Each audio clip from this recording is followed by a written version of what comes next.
हर हर महादेव। राधे राधे। हरे कृष्णा हरे कृष्णा। आप सभी पर महादेव की कृपा बरसती रहे। भोलेनाथ आप सब पर कृपा करें।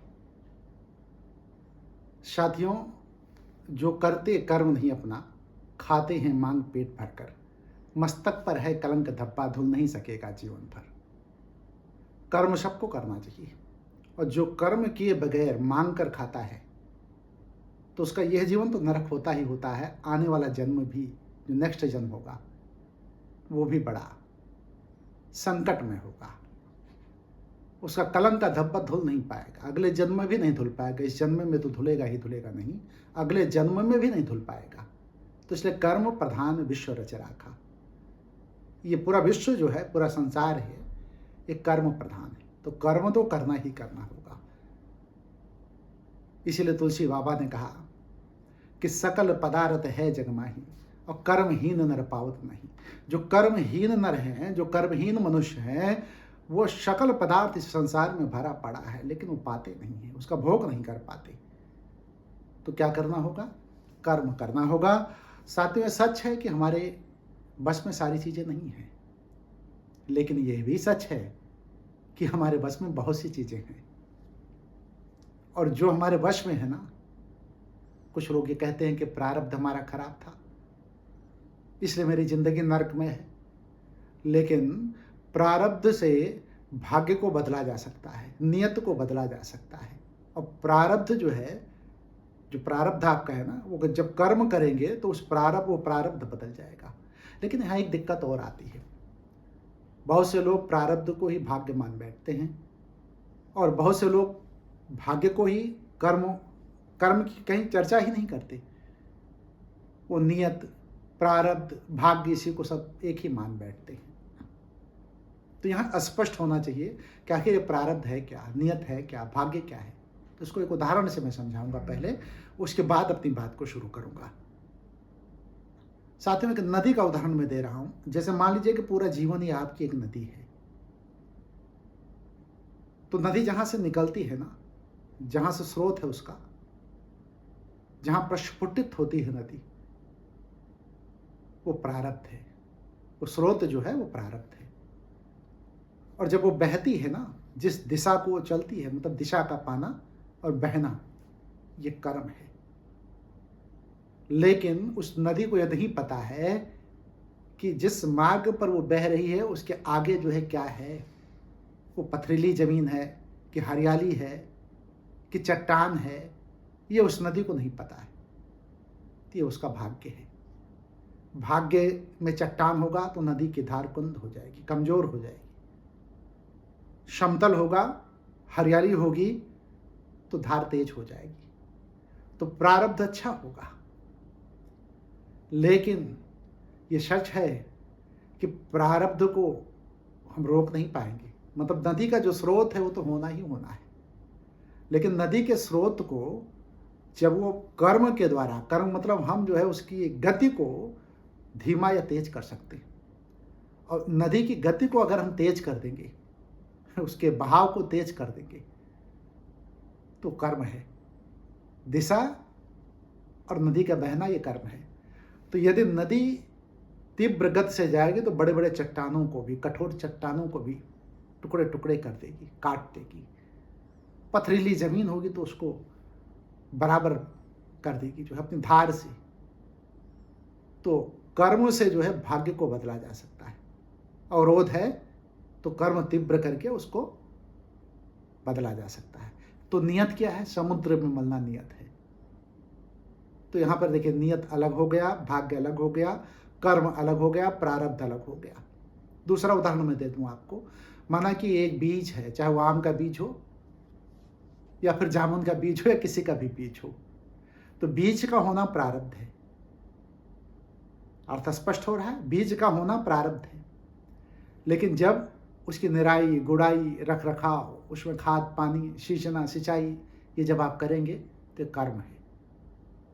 और जब आंधी तूफान प्रकृति के द्वारा जो दिया जाता है, और या फिर जो है धूप का तेज होना, या बरसात का तेज होना, या ठंड का तेज हो जाना, जिसकी वजह से उस वृक्ष पे प्रभाव पड़ेगा, उस पेड़ पे, उस पौधे पे प्रभाव पड़ेगा। ये भाग्य है। और फल का होना ये नियत है। लेकिन यदि आप निराई गुड़ाई सिंचाई खाद पानी सब अच्छे से दे रहे हैं, तो रख रखाव अच्छे से कर रहे हैं, धूप है तो उसके ऊपर कुछ चादर या कोई ऐसा कपड़ा या कोई टीन या कोई शेड, मतलब उसकी सुरक्षा के लिए, बरसात हो रही है तो उसकी सुरक्षा के लिए, बहुत तेज ठंड पड़ रही है तो शीतलहरी चल रही है, तब भी आप कपड़े लगा देंगे या कोई चीज़ लगा देंगे। तो बीज जो है उसका रख रखाव जब आप अच्छे से करेंगे, मतलब कर्म अच्छे से करेंगे, तो चाहे जितनी आंधी तूफान या फिर पानी का बरसना या फिर धूप का होना या फिर शीतलहरी का चलना, वो सब बर्दाश्त कर लेगा। आपके कर्मों के ऊपर आधारित है। और उसके बाद जब आपकी ये भाग्य है, चाहे भाग्य जो है आपका दुरुस्त हो गया और नियत क्या है, फिर वो फल दे देगा, मतलब वृक्ष बन करके वो फल दे देगा। तो स्पष्ट है कि बीज का होना प्रारब्ध है, निराई गुड़ाई सिंचाई खाद पानी देना ये कर्म है, और उस कर्म के बल पर भाग्य उसका क्या है, हवा चलेगी कि नहीं चलेगी, धूप चलेगी कि नहीं चलेगी, इन सारी चीज़ों की रोकथाम करना, भाग्य को भी बदल देना कर्म के आधार पर, यह भाग्य है उसका, और भाग्य को भी बदला जा सकता है। और नियत क्या है, फल देना। यदि वृक्ष की कर्म नहीं किया गया, वृक्ष का रखरखाव नहीं किया गया, तो निश्चित तौर पर फल नहीं प्राप्त होगा। तो यहाँ सबसे महत्वपूर्ण चीज क्या आ रहा है, कर्म आ रहा है। कर्म ही महत्वपूर्ण है। कर्मण्डेवाधिकारस्ते मा फलेषु कदाचन। जैसा कर्म पे हमारे यहाँ पूरे धर्म ग्रंथों में हमारे यहाँ कर्म पे ही विस्तृत विवरण दिया गया है। तो कर्म तो आपको करना होगा। अगर आप कर्म नहीं करते हैं तो निश्चित तौर पर मानता हूं मैं कि फल की प्राप्ति भी आपको नहीं होगी। प्रारब्ध का रोना आप रोते रहेंगे और भाग्य और नियत को आप कोसते रहेंगे कि हमारा भाग्य खराब था, हमारी नियत खराब थी, नियत में ही मेरे लिखा गया है, मेरा भाग्य बड़ा खराब है। और तमाम लोग आजकल यूट्यूब पर भी बताते रहते हैं कि प्रारब्ध ये प्रारब्ध वो। कुछ यूट्यूब पे तो मैंने देखा कि तमाम लोग ऐसे भी थे जो कि भाग्य नियत प्रारब्ध कर्म सब एक ही बता दिए, सब एक में, उसी में खिचड़ी बना देते। देखिए, संत तुलसीदास जब पैदा हुए तो अनाथ हो गए। तो संत तुलसीदास का अनाथ होना ये प्रारब्ध है। और जब संत तुलसीदास पत्नी के प्रेम में बेहबल होकर के पत्नी से डांट खाते हैं तो उनका कर्म होता है, मतलब यह तत्कालीन कर्म होता है। और पत्नी के एक वाक्य से उनके भीतर, जो उनका भीतर था वो अंदर जो है झकझोर उठे, वो तो उनके भीतर को झकझोर दिया उसने, जो है भीतर से जब झकझोर दिया तो वो राम भक्ति की ओर मुड़ गए। तो राम भक्ति की ओर जब मुड़े तो आत्मा ने उनकी दिशा बदल दी और वो संत कहलाए। कहने का अर्थ यह है कि प्रारब्ध में अनाथ होकर के वो बड़े संत हुए। 3 उदाहरण मैंने दिया, संत तुलसीदास का दिया, मैंने वृक्ष का दिया मतलब बीज का, और मैंने नदी का उदाहरण दिया। तो साथियों, मैं आपसे कहना चाहता हूं कि आपका प्रारब्ध खराब है कि अच्छा है, प्रश्न ये नहीं है। नियत आप अच्छी कर सकते हैं। कि जो लोग कहते नहीं कि मेरी नियत में नहीं बदा था, तो नियत आप अच्छी कर सकते हैं। आपको चाहे जितने दुख तकलीफ कष्ट क्यों ना हो, अपने कर्म के बल पर आप अपने को पूरी तरीके से बदल सकते हैं। और जब आप अपने को पूरी तरीके से बदल देंगे ना, तो निश्चित तौर पर मानता हूं कि आपका भाग्य बदल जाएगा, आपकी नियत बदल जाएगी, आपका प्रारब्ध भी टल जाएगा। और जानते हैं, प्रारब्ध को बदला जा सकता है, प्रारब्ध के समय को बदला जा सकता है, प्रारब्ध के रूप को बदला जा सकता है, प्रारब्ध को कमजोर किया जा सकता है। अब तय आपको करना है। बहुत से लोगों का मेरे पास फोन आता है और कमेंट में भी मुझसे बहुत से लोग पूछते हैं, क्या मेरा प्रारब्ध खराब है? क्या मेरे भाग्य में ही लिखा था? क्या मेरी नियत यही है? इसी तरीके से मैं जीवन यापन करूंगा? ये प्रश्न 3 पूछ लेते हैं, लेकिन कभी नहीं कहते कि कर्म में कैसे करूं। और एक चीज और बताऊं, मैं दुनिया में जो कोई परेशानी पैदा आती है ना, तो उसका उपाय भगवान भोलेनाथ पहले दे देते हैं। उस उपाय को जानने के लिए, समझने के लिए किसी व्यक्ति के पास जाकर के, अगर आप नहीं समझ पा रहे हैं तो कहीं जाकर के समझिए। उसका उपाय कीजिए और उन उपायों के द्वारा अपने भविष्य को सुंदर बना सकते हैं, बेहतर बना सकते हैं, अच्छा बना सकते हैं। अभी बहुत से लोगों कमेंट और बहुत से लोग हमसे क्वेश्चन पूछते रहते हैं, किसी को शादी नहीं हो रही उससे दिक्कत है, किसी को नौकरी नहीं मिल रही उससे दिक्कत है। ज़्यादातर लोगों को तो मैंने देखा डिप्रेशन का शिकार है। तमाम लोगों की जब मैं काउंसलिंग करता हूं तो मैं पाता हूं कि उनकी डिप्रेशन उनका व्यर्थ का है, निरर्थक है, किसी काम का नहीं है, किसी मतलब का नहीं है, लेकिन वो टेंशन में है, अनिद्रा के शिकार है। खाना उनको अच्छा नहीं लगता, भोजन, स्वास्थ्य उनका गड़बड़ होता चला जा रहा है। और हालात ये हैं कि वो इतना सोचते हैं कि वो सोचते सोचते अपने को कहीं ना कहीं अवसाद में लेके चले जाते हैं। तो इसका कारण क्या है? वो प्रारब्ध को, कि हमारा भाग्य, हमारी नियत, प्रारब्ध नहीं भाई, कर्म।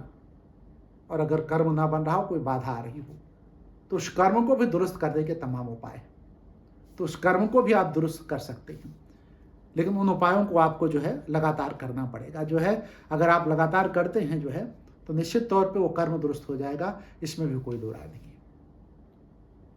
तो इसीलिए मैं आपसे कहता हूं कि सकल पदार्थ है जग माही, कर्महीन नर पावत नहीं। सारी वस्तु, सारे पदार्थ, सब कुछ मौजूद है, लेकिन जो कर्महीन है उनको नहीं मिलेगा। तो अपने को शक्तिशाली आप बनाएं, ताकतवर आप बनाएं, बलशाली आप बनाएं और वैभवशाली बनाएं। सुख संपदा इकट्ठा करें, अपने लिए नहीं, परोपकार के लिए। और जब आप कर, उसमें तो आपका भी स्वार्थ नहीं है ना, दूसरों का जब भला होगा तो उसी में आप भी शामिल हैं। तो मेरे कहने का सिर्फ अर्थ यह है कि भगवान भोलेनाथ की कृपा प्राप्त करने के लिए आपके अंदर सदाचार, सद्भावना और सद्गुण होने चाहिए। और एक चीज मैं और बताऊं आपको, नाम जप का बड़ा प्रभाव पड़ता है। अगर ये गुण नहीं पैदा हो रहे तो नाम जप करिए, और नाम जप से तमाम चीजों को, तमाम कुप्रभावों को भी आप खत्म कर सकते हैं। प्रारब्ध खत्म होगा, भाग्य बदलेगा, नियत पूरी तरीके से बदल जाएगी। आप नाम जप करें और तमाम अन्य उपायों का भी प्रयोग करें। यदि कोई दिक्कत है तो हमसे कांटेक्ट करें, और यदि कांटेक्ट नहीं कर पाते हैं तो कोई प्रश्न है तो कमेंट बॉक्स में लिखें। इसी के साथ मैं अपनी वीडियो को समाप्त करूंगा। हमें आप इजाजत दें। यदि ये वीडियो पसंद आई हो तो इस वीडियो को लाइक कर दें, कमेंट कर दें, शेयर कर दें।